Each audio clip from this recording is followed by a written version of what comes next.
Assalamualaikum Waalaikumsalam warahmatullahi wabarakatuh. Saya Masya banggakan. Allah. Mohon maaf mengganggu waktunya sebentar ya Ibu. Iya. Ini ada beberapa pertanyaan yang akan saya tanyakan tentang sekolah kita ini atau yang terkait dengan pembelajaran kita di kelas. Yang Ibu juga pastinya udah senior lah ya Bu ya. Sudah malang melintang di dunia pendidikan lama sekali. Masya Allah, Masya Allah. Mohon izin ya Bu ya. Baik. Baik, yang pertama itu saya ada pertanyaan. Ibu sebelum kepala sekolah sekaligus juga sambil mengajar juga ya Bu ya, Ibu kan juga guru. Jadi kira-kira apa sih penyebab peserta didik motivasinya rendah gitu dalam belajar? Motivasi belajar anak yang rendah ya. Itu banyak faktor ya. Kalau yang kita lihat itu kan dari sebelum pandemi itu memang motivasi belajar anak itu sudah menurun gitu. Banyak faktor yang menyebabkannya ya. Salah satunya itu adalah faktor atau dampak dari globalisasi gitu ya. Seperti kita ketahui bahwa globalisasi itu kan segala sesuatu lah ya, bukan hanya globalisasi. Itu pasti ada dampak positif dan ada dampak negatif di dalamnya. Nah, terkait dengan minat belajar anak yang minim, itu kita bisa melihat dari pengaruh negatif atau dampak negatif dari globalisasi itu sendiri. Kan dengan adanya globalisasi itu kemajuan IT semakin meningkat gitu ya, yang dengannya juga akses dari berbagai penjuru dunia itu bisa didapat oleh anak gitu kan. Jadi keterminatan anak terhadap pembelajaran itu minim berbanding dengan meningkatnya keterminatan mereka terhadap kemajuan globalisasi, tapi dari sisi negatifnya. Jadi segala sesuatu yang mungkin belum bisa ditonton pada usianya itu mereka sudah bisa dapatkan dengan cara mudah diakses seperti itu ya. Kemudian juga waktu belajar mereka menjadi terfokus di situ, kemudian mereka mengalami kecanduan ya. Bahasanya kalau dalam ilmu apa itu ya, psikologi itu narkoba tapi lewat mata. Aditif. Kalau narkoba itu kan cenderung ke zat-zat aditif. Kalau ini narkotika lewat mata. Nah, jadi tontonan mereka membuat mereka terhipno, ketagihan, kecanduan lewat mata.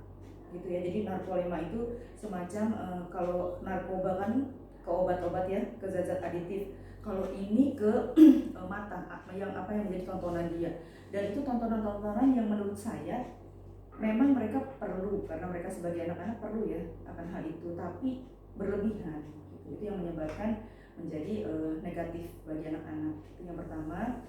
Kemudian yang kedua juga pendampingan orang tua gitu ya, apalagi di perkotaan. Jadi kasus ini nggak hanya terjadi di perkotaan, juga di pedesaan pun seperti itu gitu ya, dengan pendampingan yang kurang. Kalau di kota itu kan cenderung orang tuanya bekerja dua-duanya ya, ayah ibunya bekerja, otomatis pendampingan kurang gitu. Jadi mereka pengawasan, kemudian pendampingan pembelajaran itu sangat minim gitu. Kalau di daerah mungkin secara pendampingan mereka maksimal ya, karena kan biasanya di daerah itu orang tua perempuan bekerjanya tidak terlalu yang seperti ini ya di perkotaan ya. Tapi secara tingkat pendidikan di desa itu kurang gitu ya. Tingkat pendidikan orang tua di desa itu agak sedikit rendah, kemudian jadi mempengaruhi pendampingan anak karena orang tua tersebut kurang memahami materi-materi pembelajaran seperti itu. Baik Ibu. Jadi kalau saya simpulkan tadi, kenapa motivasi siswa rendah, yang dampak negatif dari globalisasi yang akhirnya banyak waktu anak terkuras di HP ya, di dunia maya, dan itu dia akhirnya motivasi untuk belajarnya karena dia kebanyakan main lewat HP. Nah itu akhirnya habis waktunya dan kurang lagi motivasi untuk belajar. Selain itu juga pendampingan orang tua dengan yang apalagi yang di daerah pedalaman ya, pedesaan yang orang tuanya jadi kalian itu mempengaruhi, karena dari pendampingan orang itu juga kan bisa sekaligus memberikan motivasi. Nah dengan pendidikan yang rendah otomatis ya yang penting sekolah, yang penting seperti itu. Jadi dengan pemahaman yang pendidikan yang sedikit kurang maksimal gitu untuk anak ya Bu. Satu lagi ditambah lagi motivasi dari guru. Iya. Jadi kan itu tadi kan lingkungan anak itu kan dipengaruhi oleh beberapa faktor ya. Salah satunya adalah lingkungan.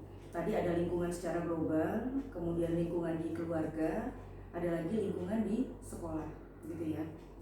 Kita pun juga sebagai guru bisa jadi menjadi salah satu penyebab anak itu mengalami minat belajar yang minim.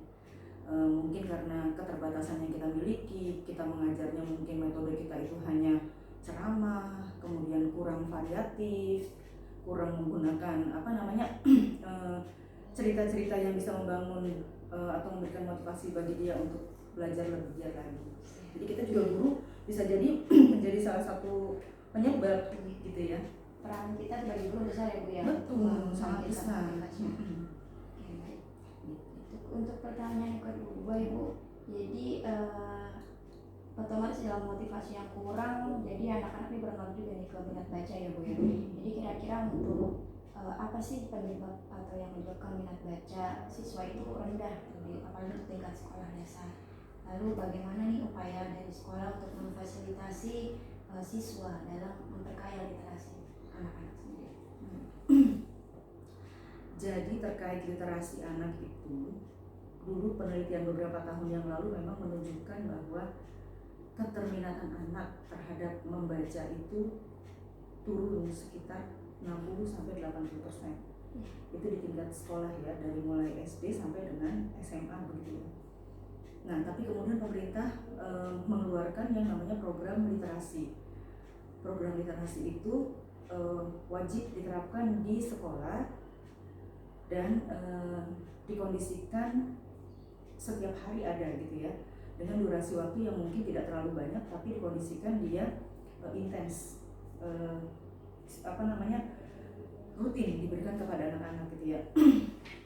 Allah juga menyampaikan bahwa sesuatu hal yang dikerjakan sedikit demi sedikit tapi konsisten itu lebih baik ya daripada yang banyak tapi jarang gitu. Jadi seperti itu. Terus kemudian literasi awalnya hanya dipahami sebagai menumbuhkan minat baca terhadap anak-anak gitu ya. Tapi berkembang. Jadi tujuan dari literasi sendiri itu kan diharapkan bahwa dengan membaca anak mempunyai bertambah wawasan, bertambah pengetahuan. Jadi makna dari literasi itu sendiri akhirnya berkembang. Literasi adalah suatu proses untuk menambahkan pengetahuan atau keterampilan kepada anak. Jadi akhirnya program literasi itu berkembang tidak hanya melulu membaca gitu ya, tapi dapat dikombinasikan dengan berbagai cara yang intinya adalah menambah pengetahuan atau keterampilan anak gitu. Jadi bisa dikembangkan dengan cara tadi bercerita. Kalau kita di Sekolah Dasar Islam Terpadu itu cerita-cerita hikmah teladan ya, kisah-kisah Nabi, kisah-kisah sahabat Nabi dan Rasul, kemudian kisah-kisah orang-orang terdahulu gitu ya. Itu untuk tujuannya untuk membangun karakter ya, membangun karakter anak itu supaya menjadi karakter yang kita misalnya nasionalis, kemudian dia punya karakter keimanan, atau kalau kita Islaminya kuat ya, karakter keimanannya kuat. Kemudian juga nanti ada lagi kalau dulu pendidikan karakter di punyanya Ibu Ratna Megawangi, kita punya 9 pilar. Ya, jadi sebelum pendidikan karakter itu dijadikan sebagai kurikulum di Dinas Pendidikan, itu dulu punyanya Ibu Ratna Megawangi gitu. 9 pilar karakter itu ditumbuhkan di situ. Banyak sekali kisah-kisah berhikmah yang kita bisa berikan gitu kepada anak-anak gitu kan. Kemudian juga dapat dilakukan dengan cara melakukan kegiatan-kegiatan di perpustakaan gitu ya. Lalu kita juga bisa mengajak anak untuk mempelajari IT gitu ya. IT kalau kemarin proses pandemi gitu ya, proses pandemi pembelajaran dilakukan secara daring ya, kemudian luring, itu kan juga memaksa anak untuk menambah pengetahuan di bidang IT. Bukan hanya anak ya, gurunya juga seperti itu. Tadi juga terkait menurunnya minat belajar anak, salah satunya tadi terkait kondisi pandemik itu ya. yang menyebabkan pendampingan terhadap anak-anak itu agak kurang gitu ya. Kita kan juga dalam Islam bahwa pembelajaran yang baik itu dilakukan secara talaki ya, tatap muka, tapi ya begitu, kita tidak boleh menyalahkan kondisi karena kan kalau kita bertatap muka tidak bisa bertatap maya. Jadi kita sebagai umat Islam itu dikondisikan harus mendidik anak sesuai dengan zamannya gitu ya. Jadi ya apapun zamannya kita ikuti. Kayak kalau baik. Kita lanjut ya Bu ya. Jadi ini masih tentang guru juga. Faktor apa saja yang membuat guru masih belum memaksimalkan pemanfaatan teknologi atau inovasi dalam pembelajaran khususnya di sekolah? Faktornya banyak ya.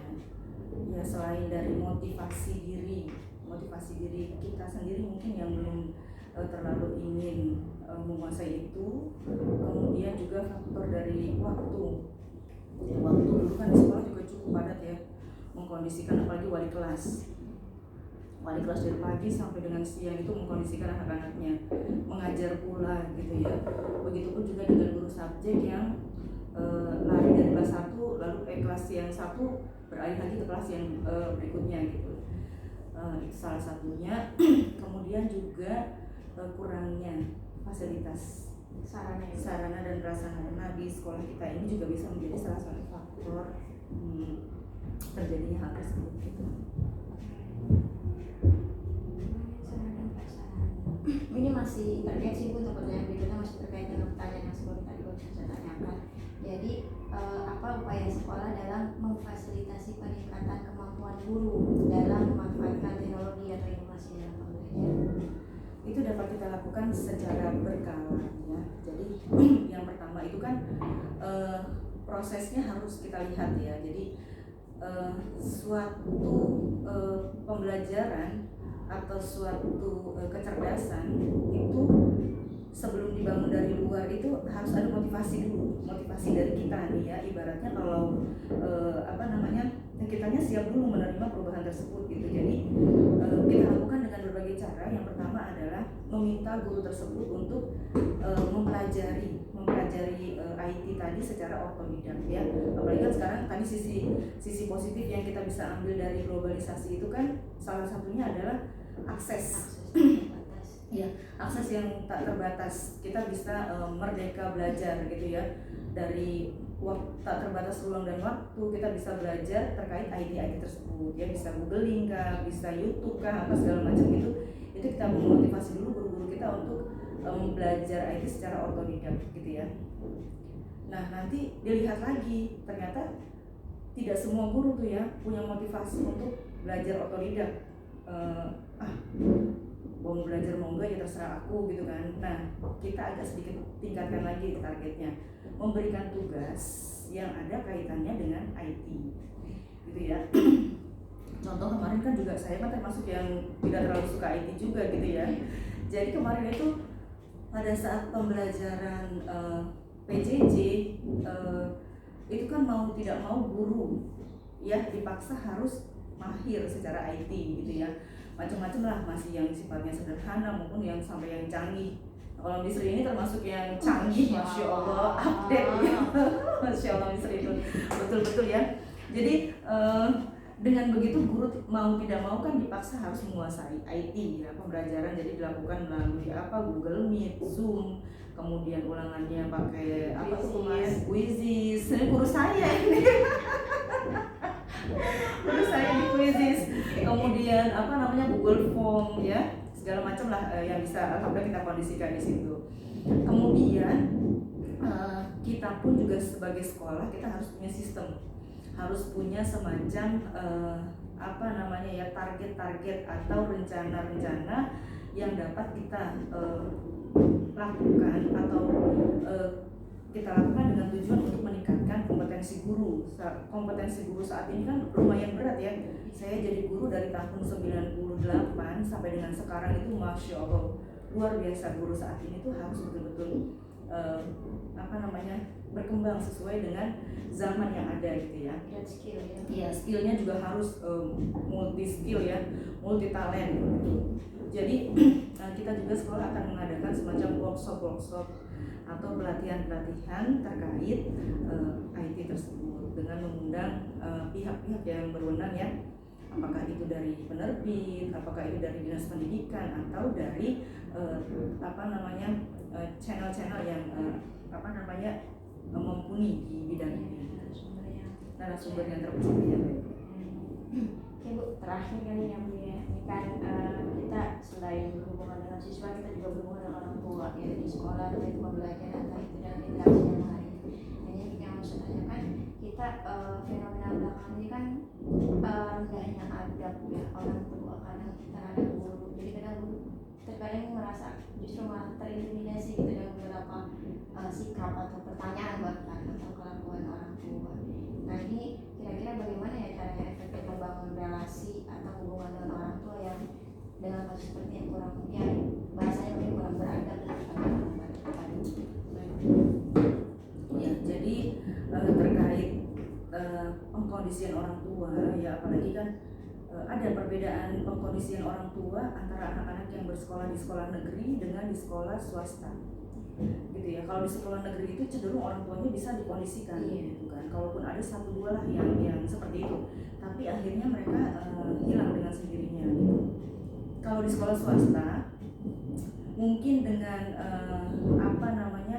administrasi yang mereka keluarkan itu lumayan besar ya ke sekolah, mereka juga punya tuntutan yang besar terhadap sekolah gitu ya. Dan kami sebagai pihak sekolah insya Allah akan melaksanakan amanah ya, apa yang menjadi hak-hak anak dan orang tua insya Allah kami akan berikan gitu kan. Kami juga menjalin komunikasi yang baik dengan orang tua melalui suatu wadah ya. Kalau kita di sini ada komite, kemudian nanti komite itu punya penempatan anggota di masing-masing kelas, itu dikoordinir oleh kelas dan anggota-anggotanya, ada sekretaris, ada bendahara dan lain-lain. Jadi kami berharap supaya komunikasi orang tua dengan pihak sekolah itu berjalan dengan baik, kita fasilitasi karena kan komite itu kan statusnya dia pendamping ya, berdampingan dengan sekolah dalam rangka mewujudkan visi misi dan tujuan sekolah gitu. Tetap kita fasilitasi, apa yang menjadi saran dan masukannya kita pertimbangkan, kita rembukan, dan kita punya semacam agenda rutin untuk berkomunikasi dengan orang tua. Nah, untuk meminimalisir hal-hal yang tadi ditanyakan itu, kita dapat mengkondisikannya dengan cara pertama kita menyampaikan dulu pada saat PPOT ya.